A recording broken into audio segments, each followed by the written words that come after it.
আসসালামু আলাইকুম। সবাই কেমন আছেন? আশা করছি সবাই খুব ভালো আছেন।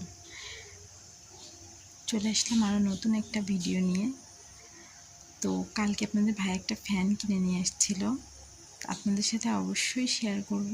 এই যে সেই ফ্যানটা, অনেক গরম তো, মানে উপরে টিন দিয়ে তো আমাদের, এই যে এর জন্য মনে করেন উপরের ফ্যানের বাতাসটা খুব গরম হয়ে যায়। অবশ্য সন্ধ্যার পরের থেকে ঘর ঠান্ডা হয়ে যায়।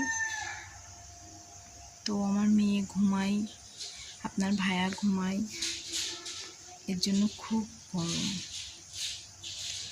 তো এটা আমার নতুন চ্যানেল, অবশ্যই ভিডিওটি ভালো লাগলে একটা লাইক, কমেন্ট, শেয়ার করবেন। তো সবাই আমার জন্য দোয়া করবেন, সবাই ভালো থাকবেন।